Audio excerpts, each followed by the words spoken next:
Good morning, everyone.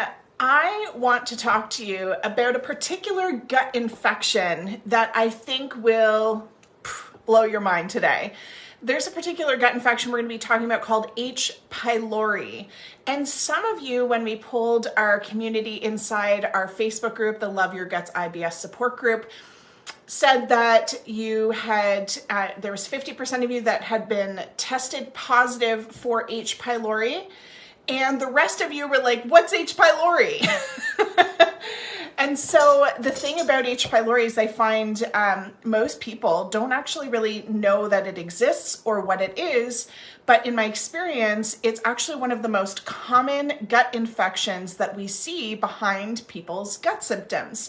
And so I want to chat with you a little bit about this today and help you kind of assess whether H. pylori is something you need to look into and see if it might be a contributing factor inside your gut issues. So let's dive in.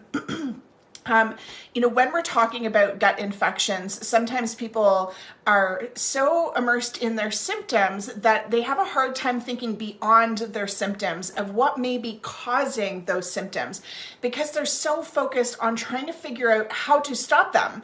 They're so focused on getting into symptom management of those particular symptoms that it doesn't really help them get beyond and figure out where the real root causes are. And so I want to talk to you first in terms of what symptoms you may be experiencing that could be a result of H. pylori. And I think that'll be really helpful for you to kind of tune in and assess, oh wow, this may actually be for me. So there's some really common symptoms that come up, and they can correlate to other types of gut infections too. But H. pylori is commonly known for creating symptoms like acid reflux. So if you're someone who is finding that you're struggling with foods and food reactions, and it feels like those foods are causing this acid reflux or heartburn or GERD sensation, it could actually be because there's an underlying H. pylori infection.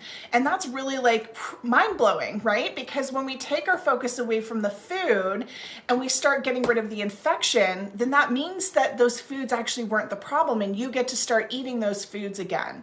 So when I see individuals who have acid reflux, GERD, heartburn, as a result of H. pylori, these individuals are usually really struggling with the spicy foods. They're struggling with acidic foods. So think of like citrus, so lemons or grapefruits, oranges. Often those are like, I can't touch those with a 10-foot pole. So you're hearing people online be like, drink lemon water. And you're like, I can't drink the lemon water. It burns like a bitch, right? The other types of foods that I see often really hurt for individuals that have H. pylori or acid reflux are going to be things like chocolate.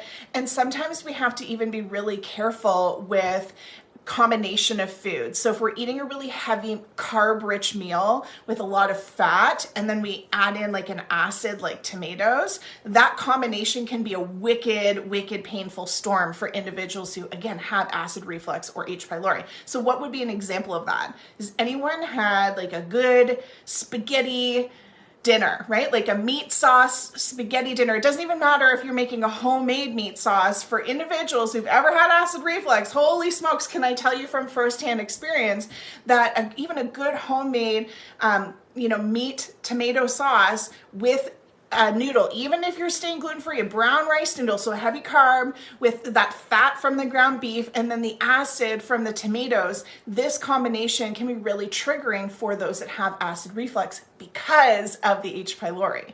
Okay, so you're probably like, yes, this is me if you have acid reflux. And this is why we have to, again, talk about H. pylori because it's the real culprit.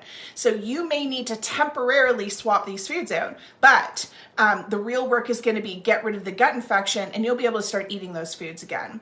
And that was exactly my experience, and we see this with many of our clients as well, where they're really struggling with these types of foods, but the removing of not just H. pylori, but other gut infections is really where the success happens. So Let's also talk about some other symptoms and even diagnosis that you may have been given that can actually just be hidden H. pylori. So we have a lot of individuals that come into our community who have been diagnosed with Barrett's esophagus.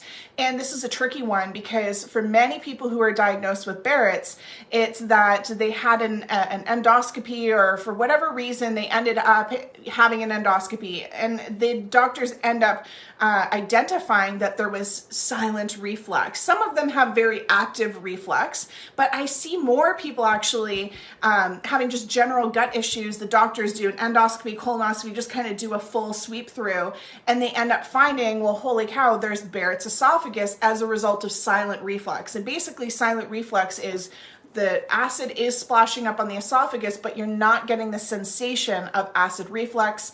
It's now caused damage to the esophagus, and the actual tissue lining has evolved and changed to that of more like the small intestine, and that's what Barrett's esophagus is. And lo and behold, the number one gut infection behind Barrett's esophagus is actually H. pylori. And so many of these individuals, we end up, uncovering the gut infection behind that and open up a whole host of other gut issues they weren't realizing they were having because many of their symptoms were silent. And so H. pylori is a really big piece behind that. So let's do one more quick sweep through. So again, symptoms like acid reflux. If you are struggling with GERD or heartburn or Barrett's esophagus, if you have ever found that you struggle with food reactions, we're going to talk more about this in a second, but you feel like you're reacting to foods, or you feel like you're struggling to break down your foods, we need to talk about H. pylori. Okay, so let's start talking about what the heck H. pylori is and why it can create all of these problems. So when we understand what H. pylori is, it really makes sense how we're ending up with these symptoms, because H. pylori is what we call a corkscrew bacterium. It's like a corkscrew, right? It burrows itself into the gut lining. And if you can imagine, that probably won't feel good, putting a corkscrew into the gut lining, right? Now, the other thing that H. pylori is designed to do is it wears out this mucus layer that protects and coats our intestinal lining. And so the problem with that is often with H. pylori, we end up with this raw, inflamed intestinal lining. And that's a big reason why many of you will be experiencing that acid reflux, burning, stomach pain type sensation.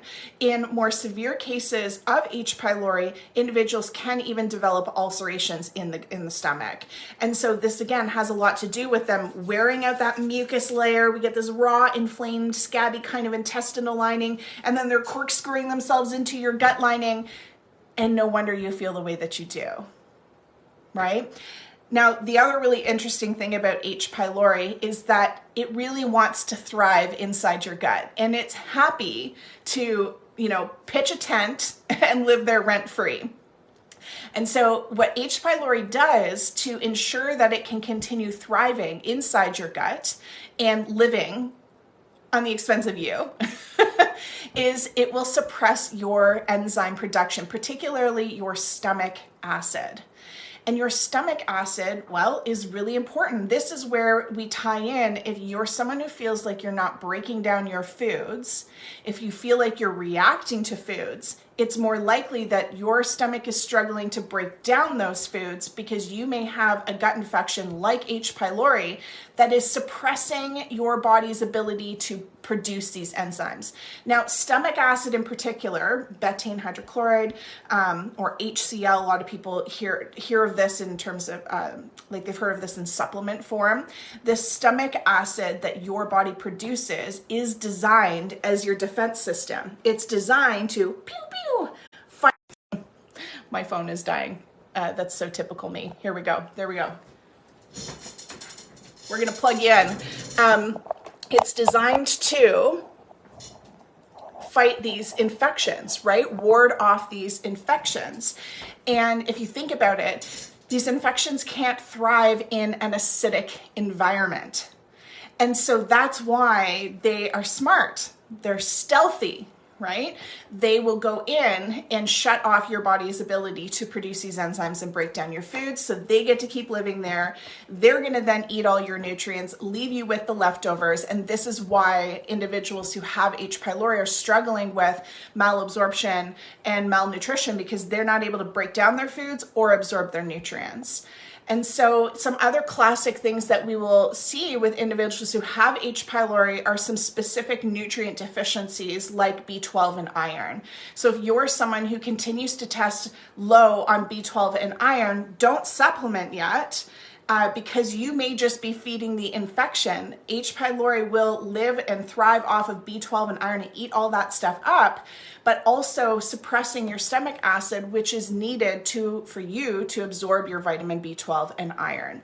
And so when we have these specific nutrients that are depleted, we often have to go in and get rid of those infections first, because if you start with just taking a bunch of vitamins and minerals, you're really just feeding the infection. And that's a really important thing to understand when we're looking at infections like H. pylori. So this is how we kind of start to see this whole picture of how H. pylori, how it behaves in the body, and what sort of damage and deficiency it creates, and as a result, what symptoms come from that. And so you may be thinking, well, shoot, I may have these symptoms, but you may also be thinking, how the heck do I know if I have H. pylori? And I want to stress too that we have many, many people that test positive for H. pylori who don't have even acid reflux. H. pylori is incredibly common. In North America, numbers can be upwards of 60 to 70% of people have H. pylori and may not always be symptomatic. In other parts of the world, in more concentrated populated areas, it can be upwards of 80 to 90% of individuals have H. pylori. It's because it's something that's easily spread through saliva. So, often when we have clients who are testing positive, we have to have conversations about where their family and their gut health may be at, because we, are often sharing drinks or forks, or we're living in the same environment, or if you're kissing your partner. These are easy ways that we can be sharing this gut infection. And often the individual who has the weakest system in the family will be the person who ends up symptomatic, but there can still be other members of the family who are hosting and have this gut infection present too. So if we want to figure out whether you have H. pylori, we do have to test. And there's a few different ways that you can test, and not all of them are super accurate. So it's really common that we'll have people say, well, I tested negative for H. pylori, and then when we run functional labs, holy shoot, we've seen some of the worst cases of H. pylori.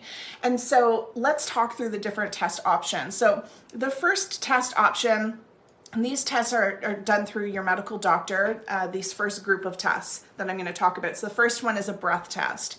And the breath test is, I'm going to say, one of the least effective H. pylori tests. So there's no point in even going into it. I would just say, don't bother doing a breath test for H. pylori. It's not super accurate. I'm going to talk about these in order of accuracy. Okay. The next most accurate test is going to be a biopsy test, okay? And the biopsy test is going to tell us whether, what they're gonna do is, often in an endoscopy, they go in and they take little samples of the gut and test, is there H. pylori here? And that is fairly accurate, but I do still sometimes see those come back negative, and then a true functional H. pylori test come back positive. And simply, it's just, if you think about it, H. pylori can live all throughout the surface of the gut. And if we're just taking samples from sections, and you may have taken it from a section that H. pylori is not populated, then there is opportunity to miss it. So it is, I would say, one of the more accurate tests, but it's invasive and it isn't 100% accurate. So the next option for testing for H. pylori is a stool test. Now there's a wide variety of stool tests. There's general PCR testing that often doctors will run, and these tests aren't super accurate. And then there's what we run, a functional stool test called a qPCR DNA stool test. So what it's doing is looking to detect the specific DNA of the H. pylori. Is the DNA of that H. pylori present? Which is different than a lot of these other tests, which are, blood, breath, or even PCR stool tests, where they're looking for the antigen. Basically, it's looking to see, has the body reacted? Is the immune system reacting like H. pylori is present? That's very different then yes, we found the DNA of this infection present, right? When you have an infection, as soon as you get H. pylori, you will always test positive for an antigen test. Think of it like, I don't want to, it's kind of, I guess like a light switch. This isn't the best example, but as soon as actually let's use a breaker. As soon as a breaker has switched on your house, that breaker, that's still not a good example. Basically, as soon as the breaker or the light switch, as soon as it has been flipped, it's always going to show positive that you have tested that antigen. You're going to always test positive for that antigen, okay? And again, it's because it's basically saying, yes, the immune system at one point or another did trip. Okay, the breaker did blow, and you'll always test that, yes, that breaker blew at some point. It doesn't tell us whether you have that active infection here and now. And that's why you need a qPCR DNA stool test. And that's something that you're only going to get through a proper functional GI map test that you can get from someone like myself or another functional practitioner like myself. They're going to be able to run that type of stool test for you. And again, it's going to quantify. It's going to tell you not just whether you have that infection, but how much of that infection is present. And that's going to be important for you to assess how serious it is, and if H. pylori is hanging out with some other gut infections too. And so this is the most important thing when we're looking at H. pylori is start with that test, start with getting the right test, and then from there you need to start to assess, has it started to invite other friends to hang out with it? And that is the most common thing that we see happen, and that's where you start to get the snowball effect on a lot of your symptoms. So hopefully this was helpful in terms of looking at H. pylori. Start with the symptom, understand what symptoms are present, but then we have to ask, well, why is that going on? What damage, deficiencies, and infections are creating these symptoms? And when you work on that level, that's when you're really going to be able to affect change with that H. pylori. So if you're someone who suspects that you have H. pylori, or maybe you've even had a positive result, if you're testing positive with these other medical doctor testing, like the medical screenings, then you're for sure positive. But if you're still testing negative over here, there's still a possibility you've got it. So if you suspect you have tested positive, or you're wondering, if this may be a factor for you, send me a message. Let's talk through your symptoms, and then we can kind of chat about what's the best way to figure out if H. pylori is going on for you, and maybe even some other gut infections too. All right? So we will see you guys later. Bye.